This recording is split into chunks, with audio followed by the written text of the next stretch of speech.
भोले बाबा आसन जमा के बैठ गए। भोले बाबा ने आसन जमा लिया महाराज, और यहाँ राम कथा अगस्त मुनि सुनाने लगे। तो राम कथा मुनि बरज बखानी, और सुनी महेश परम सुख मानी।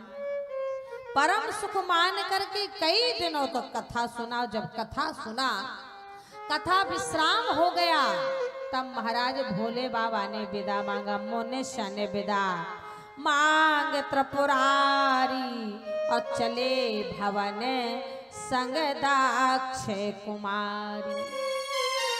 आज भोले बाबा ने विदा मांगा। माता, ये एक नियम होता है, ध्यान से सुनो। जब भी आप कथा में आए तो ऐसा नहीं कि आकर के बैठ गए। जब भी आप कथा में आए तो महाराज भले ही दूर से ही प्रणाम करें, व्यास गद्दी को प्रणाम करें, दूर से ही व्यास गद्दी को प्रणाम करें। और जब कथा सुन लें, विश्राम हो जाए, आरती हो जाए, तो जब अपने घर को जाए तो व्यास गद्दी को प्रणाम करें। और अगर ठाकुर जी ने, तीसरी बात, अगर आपको ठाकुर जी ने कुछ भी दिया, पत्रम पुष्पम फलम त्वयम, भाई जब तक खेत में बीज नहीं डालोगे तो फसल कहाँ से काटोगे? जब तक खेत में बीज नहीं डालोगे तो फसल कहाँ से काटोगे? इसीलिए हमेशा जब भी आप आरती ले, पत्रम पुष्पम फलम, हे प्रभु जो आपने दिया है, अगर धन दिया है तो जरूर लक्ष्मी को नारायण से जोड़ना चाहिए। और अगर नहीं दिया है तो ठाकुर जी से प्रार्थना करना चाहिए, प्रभु हमें आप इतना लक्ष्मी दें, इतना धन दें कि जब जब तेरे धार्मिक आयोजन में आए, कथा में आए, हम आपके चरणों में समर्पण कर चुके। आज इसी प्रकार से महाराज भोले बाबा ने कथा सुन करके बोले, मुनिष्य ने विदा मांगे त्रिपुरारी, चले भवन संग दक्ष कुमारी। आज भोले बाबा आज्ञा मांग करके महाराज जा रहे हैं कैलाश को, और मन में सोच रहे हैं, भज मैंने। आज यहाँ भोले बाबा माताओं अगस्त मुनि से आज्ञा मांग करके कैलाश को जा रहे हैं। कथा सुन करके कैलाश को जा रहे हैं। रास्ते में एक विचार, जैसे आपके भी, आप जब यहाँ से कथा सुन के जाएं, रास्ते में या घर में एक विचार आता है ना कि जिस परब्रह्म परमात्मा का हमने कथा सुना, काश उस भगवान राम का दर्शन हो जाए। भाई कान तो तृप्त हो गया, पर कहीं हमने भगवान की कथा सुन लिया तो कान तृप्त हो गया, और कहीं दर्शन हो जाए तो नेत्र भी तृप्त हो जाए। भोले बाबा सोचते हुए जा रहे थे, मन में विचार आया, और भोले बाबा सोचते हुए जा रहे थे, और जो इच्छा करी हो मन में। लिखा है गोस्वामी जी ने, बोले जो इच्छा करी हो मन माही, राम कृपा कछु दुर्लभ नाही। भोले बाबा ने मन में विचार ही किया कि राम जी प्रकट हो, और राम जी प्रकट हुए तो कैसे हुए महाराज? उसी समय लंकापति रावण ने परम्बा जगदम्बा देवी सीता का हरण किया, तो भगवान राम ढूंढते हुए जा रहे हैं। हे खग मृग हे मधुकर श्रेणी, तुम देखी सीता मृग ने। राम जी ने वहीं से प्रणाम किया। रामचरितमानस में एक बहुत अच्छी बात आती है, आज बता दूं शायद उस दिन याद रहा ना रहा। बोलो, श्री रामचरितमानस और महाभारत में क्या अंतर है? कभी आपने जानने की जिज्ञासा किया? बोलो, महाभारत की कथा क्यों नहीं होती है? घर में महाभारत क्यों नहीं रखते हैं? बोलो भाई, पता क्यों नहीं रखते हैं? लोग कह देते हैं ना कि महाभारत को हटाइए वरना घर में ही महाभारत हो जाएगा। क्यों नहीं? पहली बार तो महाभारत में भी एक नारी है और रामचरितमानस में भी एक नारी, महानायिका। महाभारत की नारी देवी द्रौपदी कभी चुप नहीं रही है। बोलो, काश अंधों के अंधा नहीं कहा होता तो भरी सभा में दुर्योधन ने दुशासन के द्वारा नहीं बुलाया होता, क्योंकि द्रौपदी कभी चुप नहीं रही है। और श्री रामचरितमानस की नारी सीता जी कभी बोली नहीं। बोलो भाई, राम जी का वनवास हुआ, जिनका राज तिलक होना था रातों रात वनवास हो गया। राम जी तो बोले ही नहीं, पर सीता जी भी चुपचाप पति के साथ पीछे पीछे चल दिया। आज की कोई पतोहू होती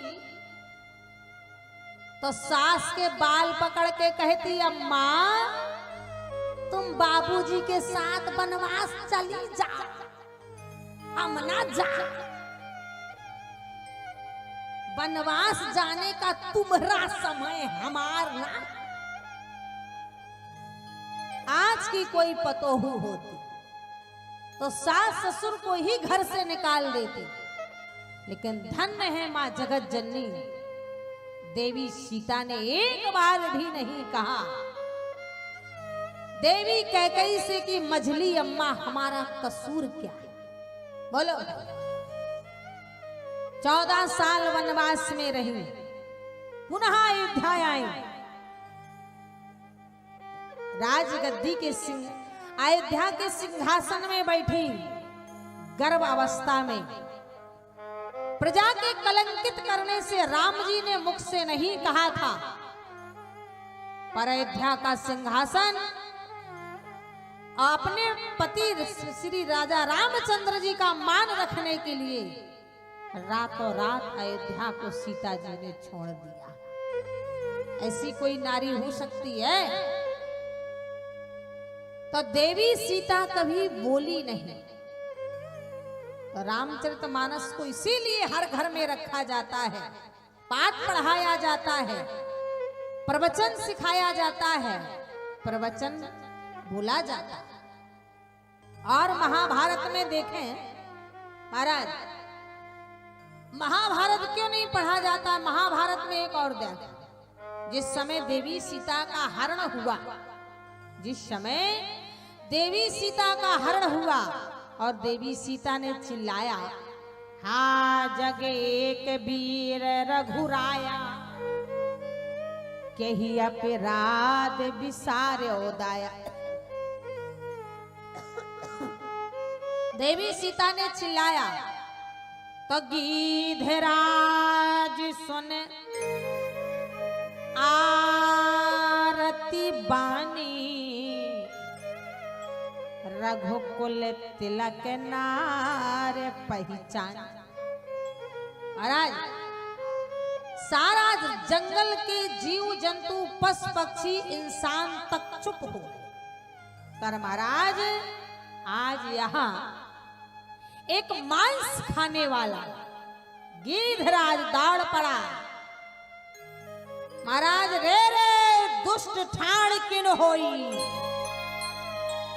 जिन रावण के चलने से पृथ्वी डगमगा जाती थी, जिस रावण की गर्जना से देवता कंदराओं में छुप जाते थे, आज एक मांस खाने वाला रे रे दुष्ट ठाण किन होई ललकार दिया, सावधान खड़ा रहे। जानता नहीं है एक भारत की अबला का हरण करने का तुझे कितना दुष्परिणाम मिल सकता है। महाराज, जो कि गीधराज अच्छी तरह से जानता था कि मैं रावण से युद्ध करने में जीत नहीं सकता, युद्ध किया, साहस हिम्मत देखी, युद्ध किया और युद्ध में महाराज एक क्षण के लिए रावण को पराजित कर दिया। चाहता तो गीधराज अपने पंखों में सीता को बिठा के ले जाता, पर अधर्म हो जाता, अन्याय हो जाता, धर्म के विरुद्ध हो जाता। अंत में रावण की मूर्छा जागृत हुई और गीध के पंखा काट दिए, सीता को ले गया। जमीन में पड़ा है गीधराज, रक्त निकल रहा है।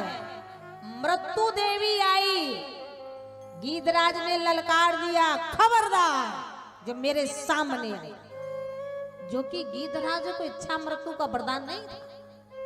खबरदार जो मेरे सामने आई, जब तक मैं अपनी बेटी सीता की सूचना अपने राम को नहीं दे दूं, तू मुझे छू भी नहीं सकती है। मृत्यु कांप गई और उतनी दूर खड़ी रही, इंतजार करती रही। और दूसरी तरफ जिसे इच्छा मृत्यु का वरदान था महाभारत के भीष्म पितामह को, पर 6 महीने बाणों की सैया में पड़े रहे, 6 महीने बाणों की सैया में पड़े रहे, रक्त की धारा बहती रही, न जल गया न अन्न गया, मृत्यु का इंतजार करते रहे, क्योंकि इच्छा मृत्यु का वरदान था। क्यों? एक तरफ वृंदावन बिहारी हंस रहे हैं, तो दूसरी तरफ राम जी रो रहे हैं। गीधे को गोद में राख कृपा निधि, एक मांस खाने वाले गीध को गोद में ले लिया और एक धर्म के पुजारी को सारी जिंदगी कुरवंश में अपना कुर्बान कर दिया था। पर वृंदावन बिहारी हंस रहे हैं, भीष्म पितामह बाणों की सैया में पड़े हैं, और यहाँ बोले गीध को गोद में राख कृपा निधि, नैन सरोजन में भर बारी, 12 बार बोले 12 बार संहारत पंख, जटाओं के धूले जटान सुझारी। राम जी रो रहे हैं, गोदी में लिए हृदय से लगाए हैं, और एक तरफ भीष्म बाबा बाणों के सैया में पड़े हैं, वृंदावन बिहारी रो रहे हैं। क्यों? कि एक ने श्री रामचरितमानस के महात्मा गीधराज ने देवी सीता की बचाने के लिए प्राणों की आहुति दे दी, और दूसरी तरफ भारी सभा में जब दुशासन द्रौपदी को लाया, द्रौपदी हाथ जोड़ती रही, भीष्म बाबा की ओर निहारती रही। एक बार तो बोल दो बाबा, एक बार तो बोल दो बाबा, दुशासन की औकात नहीं है, दुशासन के बाप धृतराष्ट्र की भी औकात नहीं है कि तुम्हारी बात को काट दो। पर भीष्म बाबा ने सिर नीचे कर, भीष्म बाबा ने सिर नीचे कर लिया। तो ये तुम्हारी सुनने की जरूरत है। जिस देश में, जिस जगह, जिस राष्ट्र में, जिस महाराज सभा में अगर नारी का अपमान होता हो, वहां मौन रहने की जरूरत नहीं है, वहां चुप रहने की जरूरत नहीं है, वहां मर मिटने की जरूरत है। अगर हमारे भारत की नारी का हमारे सामने कोई अपमान कर रहा है, उसके साथ में कोई गलत काम कर रहा है, गलत व्यवहार कर रहा है, तो वहां मौन रहने की जरूरत नहीं है, वहां मर जाओ या मार डालने की जरूरत है। महाराज आज अगर इतिहास के पन्ने में गीधराज का नाम लिया जाता है, तो इस कारण नाम लिया जाता है कि इन्होंने एक भारत की नारी को, एक अनाचारी, दुराचारी, पापाचारी, भ्रष्टाचारी रावण जैसे को उन्होंने 1 मिनट के लिए ललकार करके जमीन में धराशायी कर, और दूसरी तरफ दुश्मनों के छक्के छुड़ाने वाला, एक छत्र राज करने वाला भीष्म बाबा ने द्रौपदी चिल्लाती रही, हाथ जोड़ती रही, सिर नीचे करके मौन